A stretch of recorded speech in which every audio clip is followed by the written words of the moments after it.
Well, hello, friends, and welcome back to another episode of the No More Perfect podcast. And today we're going to talk about story and its impact on others. Yeah. And we'll start with a fun story.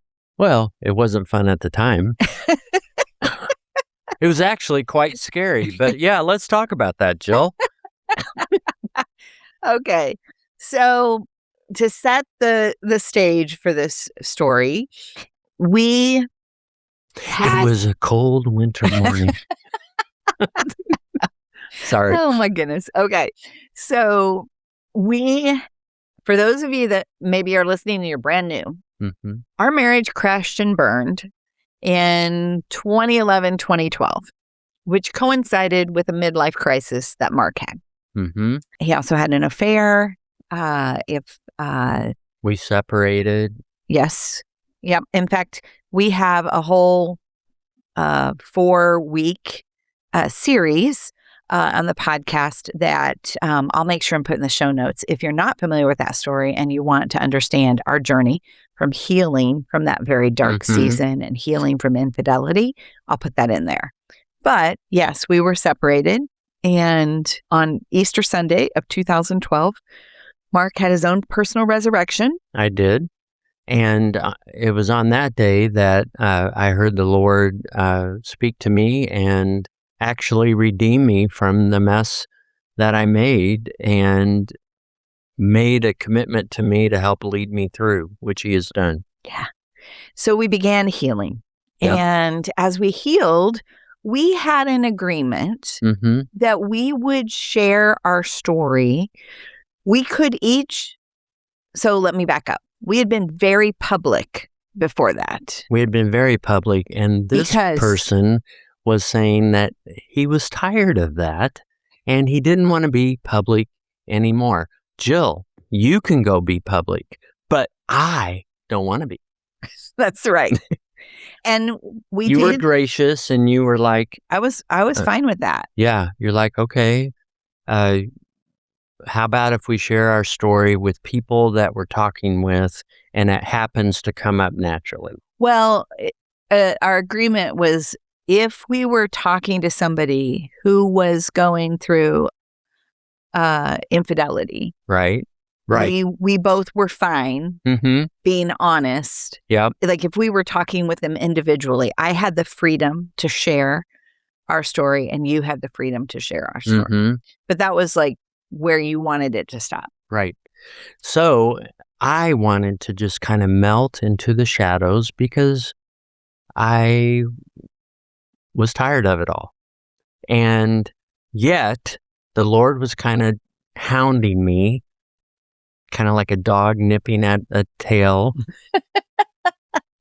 And one day I went to Jill and I said, look, I think that we need to share our story.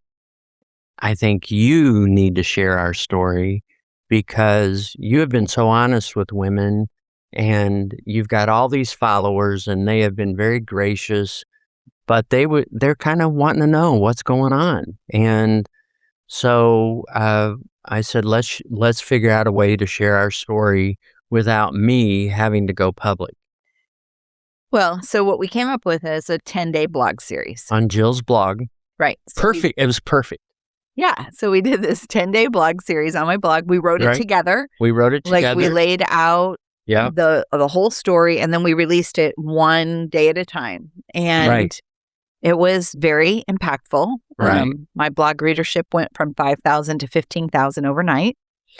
And it was like that alone was like, whoa, wow, this was, this is really impactful for people because we were getting lots of feedback and questions and it was all good. And then I had a brand new book out. It was my Better Together book. And it was a book on mom friendships. And I was doing a media tour for it, meaning I was on radio interviews and podcast interviews and that kind of a thing. And so I did a day of Moody radio interviews, and we live 2 hours from Moody, and our son was on the Moody campus. He was a student at Moody Bible. Yep. And so we decided I would do all those interviews in person, and you'd spend the day with Austin, and I would... You would do the interviews, meet you guys for lunch, do more interviews, Yep. meet you for a snack, that kind of a thing. It was a perfect plan. It was. Yeah. It was. Until our friend Chris Fabry. 7 a.m. in the morning. I don't think it was that early, but anyway. Oh, it could have been 6. The phone rang. The phone rang, and it was Chris Fabry. He does a 1-hour radio program. I think at that time it was 2 hours, but I think I was supposed to be on it for 1 hour, live national radio program. Did you catch that part? Live national talk radio program. And so he said, hey, I know we're supposed to have a conversation this afternoon, 2:00, about your new friendship book. But I just read your blog series that you and Mark did, and I'm wondering if we could change the topic. And I was like, oh, okay, well, I guess maybe I could. And this is perfect right at this moment because he's asking her to change the topic. She's the only one on the program. Right. Perfect. Except he says, is Mark happen to be there in Chicago with you? Here's where it changes. And I said, yes, he is with me. He's spending the day with Austin today. And he said, but would he be willing to come on the program? And I was like, boy, I don't know. You're going to have to ask him. And I remember handing Mark the phone. I'm like, Chris wants to talk to you. I was like, oh, so I hand him the phone. He asks Mark. And I know the way that you usually say it is that I wet myself. Here's where the story changed. It moved from my plans to possibly his plans. God's plans. God's plans. Yep. Yep. So I said, sure, I'll do that. And I was shaking out of my boots because I knew the impact of this program. Right. So anyway, we do end up doing the program that afternoon. It's the first time, I just remember you so powerfully answering questions. Chris's questions, they also do call-in questions from the audience. You were so humble, and it was just it was so neat for you to kind of formulate your thoughts to be able to communicate it to people so well. In real time. And I mean, they had call in after call in after call in. It was when it was all said and done, we finished. And I remember you and I sitting there in the studio, kind of taking off our headphones and looking overwhelmed, at each other. Just going, wow. Yeah. And you said, we have to keep telling our story. Yeah. I'm getting emotional right now thinking about the impact of that. It's like it was yesterday, but the people and their questions, they were so hurting, and it was so helpful. Yes. And really, that is the power of us sharing our story, but it's also the power of others sharing their story. Yeah. And yes. And I think that when we share our stories, even if our story has a wonderful ending, right? Like we had this horrible thing that happened and our marriage was restored. But I absolutely am confident that I could be sitting here on this podcast, even if our marriage hadn't been restored, and I could tell you the story of how my life had been redeemed. Right. And how God had walked with you, how he had helped you, how people had come alongside of you. Yes, we all have stories, even if the outcome isn't what we want it to be. We have stories of how God has walked with us, carried us, shown us, grown us. Yep. And what happens, and I think this is where shortly after that interview, you and I started saying that we were dealers of hope. Yeah. In fact, we had one man we know who said we were a hopium dealer. I thought that was awesome. We were.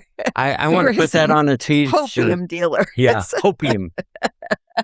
And so that's what happens when we share about what God's done in our life and how we can, how others can be encouraged, how others can benefit from the lessons we learned the hard way.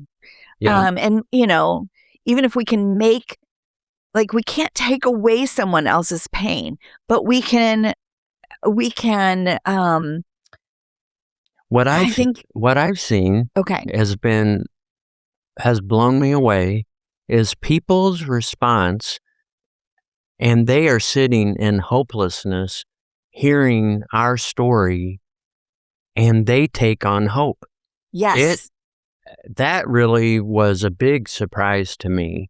And sometimes, many times, our stories are very different, but people can grab God's work in their life, grabs what's important for them, and they grab hold of hope. Yeah.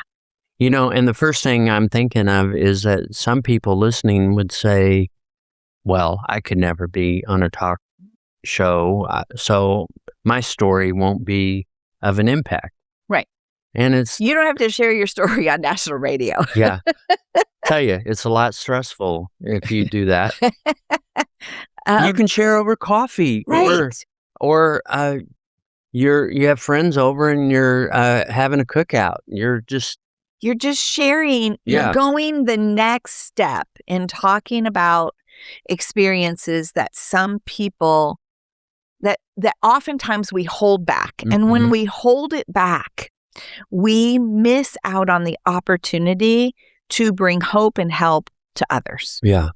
Right? Because where I was going earlier is it won't take away the pain for them, but if it could make the road even just a little less bumpy, then it's a way that God uses it and to help somebody else on their journey. Oh, totally. And so we were actually, as we were thinking about this episode, we were talking through different ways that sharing our stories helps other people. And we want to encourage you. We want to encourage you to not be afraid to share the honest experiences that you've had.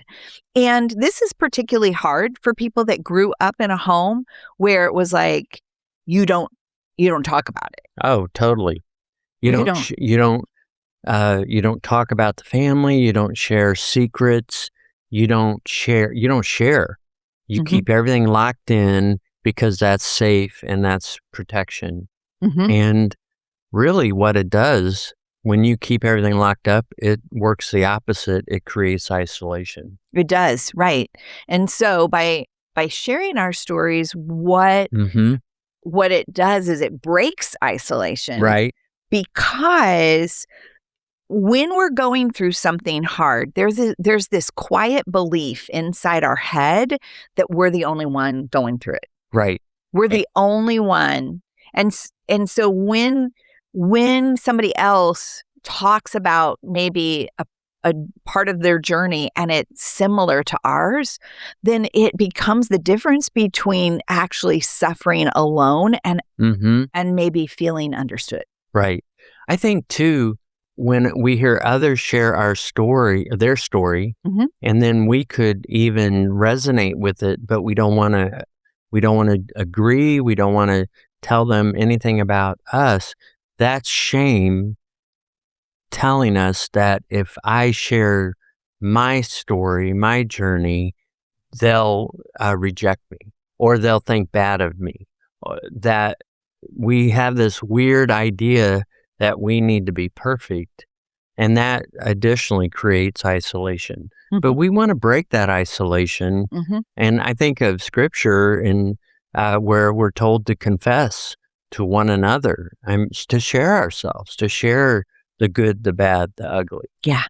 When we share, another thing that happens is it actually creates connection, like Yes. real connection. Yeah. Because when we, in today's social media world, some language that's often used is when we only share the highlights reel rather than the behind the scenes reel, it keeps people at arm's length. Yep. But the messier, the truer parts of our stories are what actually helps other people know us.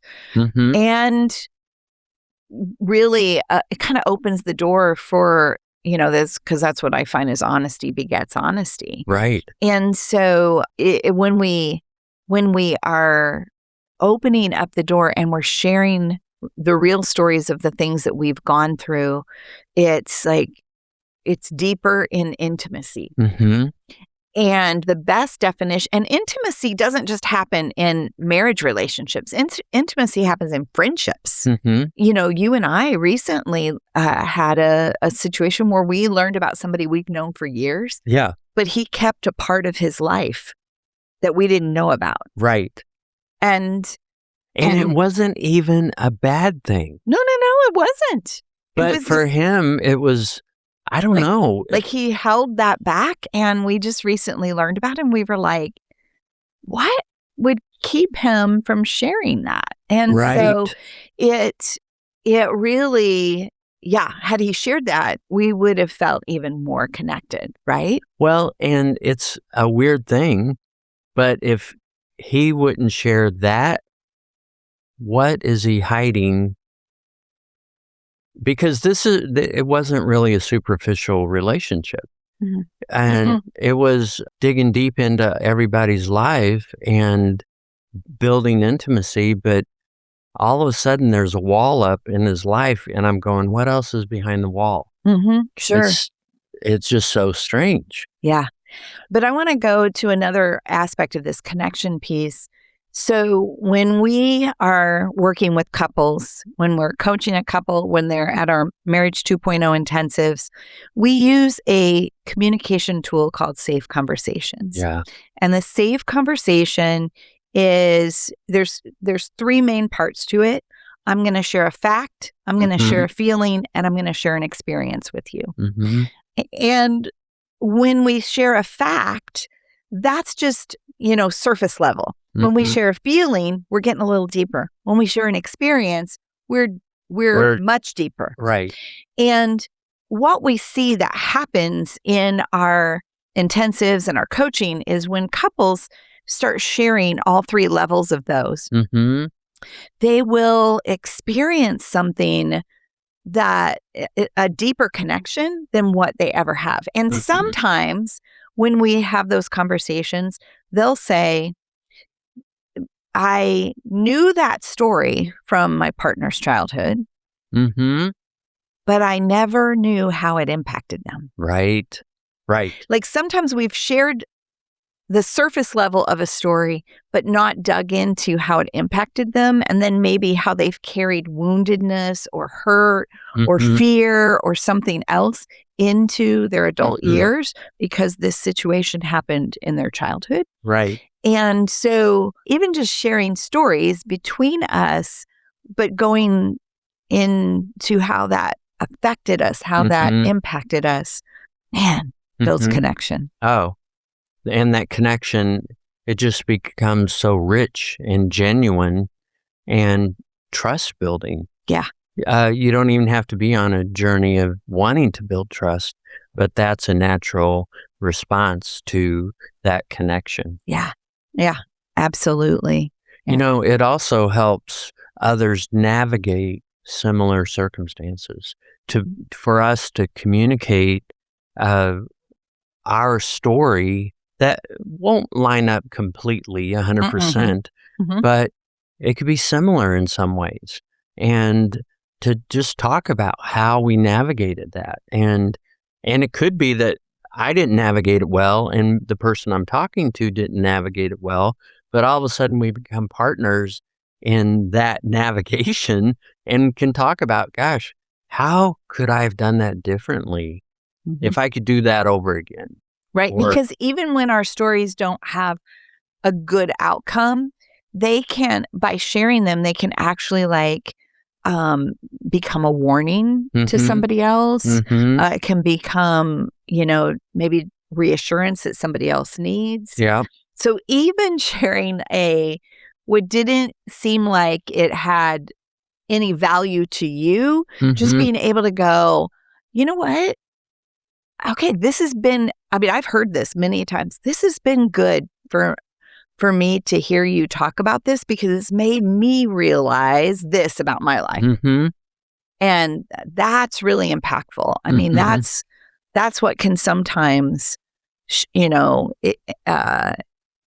I think it can be the tiniest shifts in perspective that can really help someone else. And sometimes it can be from our mistakes that we're just willing to share. Totally. Yeah. I think the other thing for me that sharing a story has been important for is making,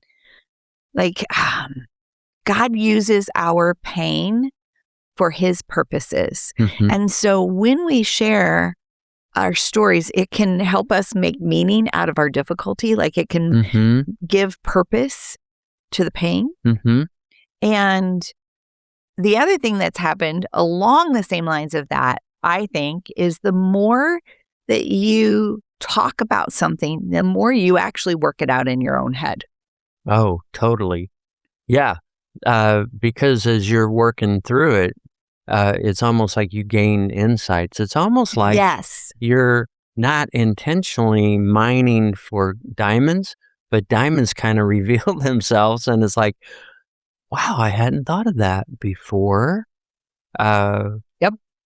We were just at a gathering of ministry leaders, a small group that we're a part of.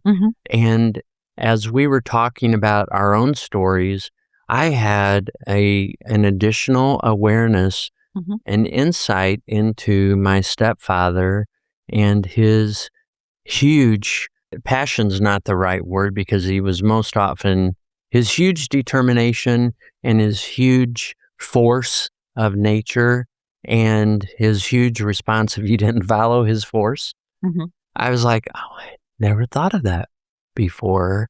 And it was very helpful. It just gave you more insight into him. Yes. Yeah. Which, that was a very difficult relationship for you. Right. So to have and increased empathy. Yep. And understanding. Yep. Was powerful. Yep. That's a whole nother podcast. Yeah. But it does it. The more you share your story, the more you're open, the more you're honest, it does create meaning for yourself, but also for the people that you're talking with. Yeah, it really does. And I think, when you and I first started sharing our story and then started working with people, and then of course people would ask, okay, but how did you get from point A to point B, And that's, and that forced us to go, because, when you just live it, you just walk it out, you kind of have to go back. But then we created our Rebuilding Trust Roadmap, which is a free resource that we offer to folks, and we'll put a link to that in the show notes. We ultimately built our entire Rebuilding Trust course around that roadmap because it was it forced us to go back and go, what did we do?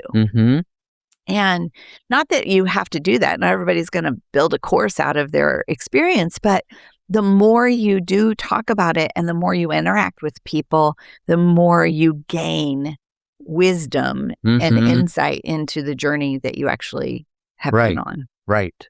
Yeah. And then I think I said this before, but I'm going to say it again. Honesty begets honesty. And so when we share, it gives others permission to share. And so it's it's kind of like when somebody shares something that's maybe raw or even unresolved, it kind of sends a signal to others that hey, it's safe for you to do that.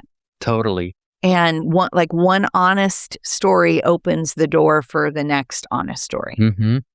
Yep.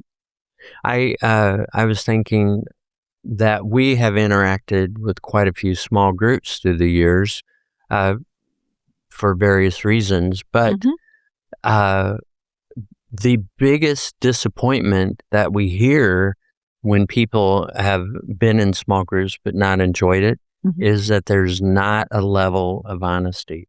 Right. That it's all surface. Nobody wants to take the dive.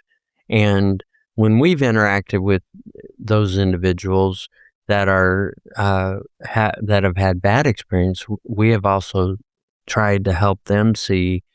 So you dive first.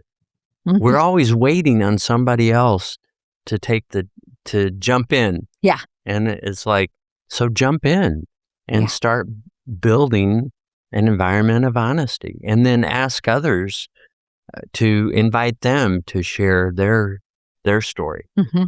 Yeah. Yeah. It's powerful. It really is. And so our challenge to you is just to go, when you're, like I said, maybe you're on a walk with a friend, maybe you're having coffee with a friend, or you're in a small group with your church. Where have you held back? Where could you be vulnerable and open up the door that most likely others would go with you once you open up the door? I was just thinking, sometimes people are afraid to share their story, because they don't know what to do when the other person shares their story. So it's like, well, what do I do with that? How do I help them? How do I help move them maybe to a different place in what they're thinking? And we actually have a way to help. Well, particularly if it's a marriage story. Yeah. Because that's one of the reasons why we created our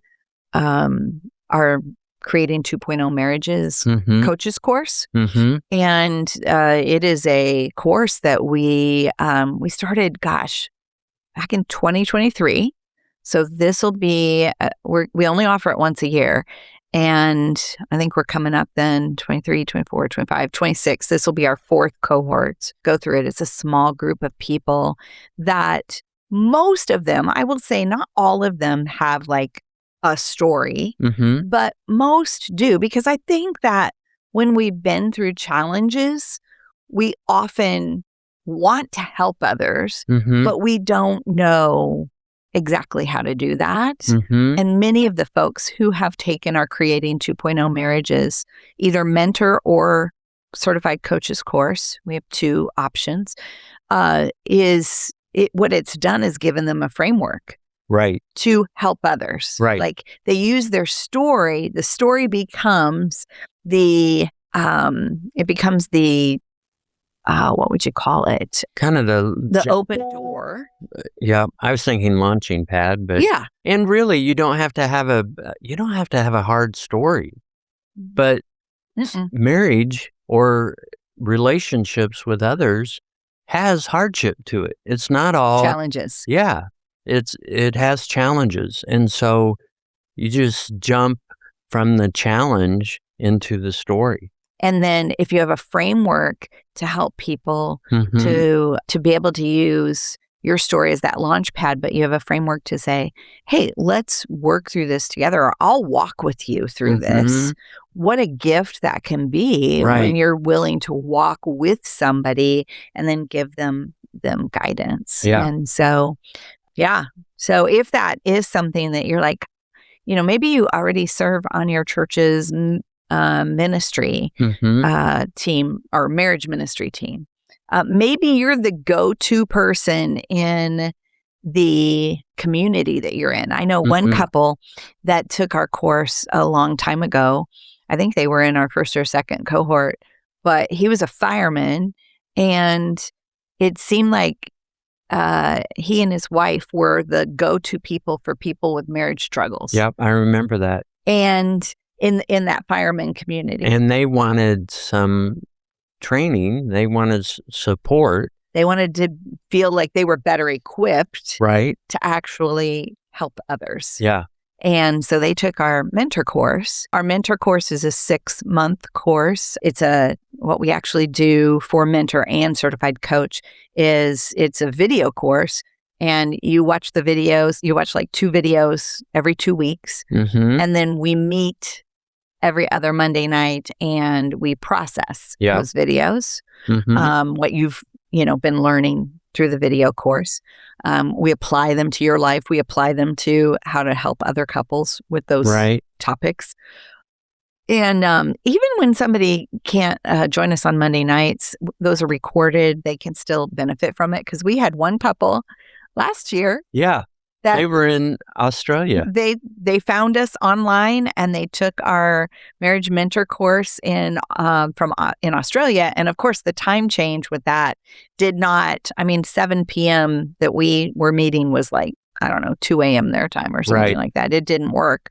But they would watch the live sessions, the recordings of the live sessions, and then send us their insight or their questions. Hey, you make it work, right? You make it work. Yeah. And so and with technology, we can make it work. Right. You're not penalized because you didn't show up. Yeah. Yeah. And then our coaches training, we actually provide a certification program. And that would be for somebody who maybe wants to make helping marriages their calling. Mm-hmm. And we actually teach you how to do a marriage intensive. Yeah. We kind of go into building a marriage coaching business. Mm-hmm. So the marriage mentor track is for those that just want to do it as a volunteer. They want to understand it from how can I help couples in the environment that I find myself in, or even how can I help individuals? I mean, a lot of the work you and I do is individual coaching. Right. But the principles that we use. It's the same. Yeah. Yep. And so if that interests you, definitely take advantage. We're getting ready to start our class August 31st. And so August 31st, 2026 is when this next one starts. But we almost always start, because who knows when people will be listening to this, we almost always start a new class in August or September of every year. And we are having a info session coming up on actually August 10th. It's free info session where we talk more about the courses. And so if that interests you, all you have to do is go to markandjill.org/info, and we will make sure that you are registered for that, and you can attend. It's a completely free session where you learn more about the class. Yeah. And so this is my personal invitation to you to show up and let's share stories. Absolutely. Yeah. Absolutely. We'll put all the contact information. We'll put all the links in the show notes. So if you missed it, it's okay. Our takeaway today, though, for you is, as Mark said, show up, share the stories. Yep. Don't be afraid. Use courage and see how much deeper your friendships, your relationships with your kids, if your kids are older especially, and your relationship with your spouse. See how much deeper those go when you get even more honest, when you open up, when you share how different things that you've walked through, lessons learned, how you were impacted. It's well worth it. And if you decide you want to formalize that in any way by helping other couples in their marriages, come join us for our Creating 2.0 Marriages course. Yeah. You want to pray? I will. Lord, I pray for everyone who's listening that you would give them courage, that you would really let them see you holding out your hand to say, let's step into this and learn how to share our story. Let's take the risk. So, Father, together we invite people to share their story, and Lord, too, that you would really ignite individuals right now that you are calling to learn how to mentor and coach. And Father, we so want to partner with that calling. In Jesus' name, amen. Amen.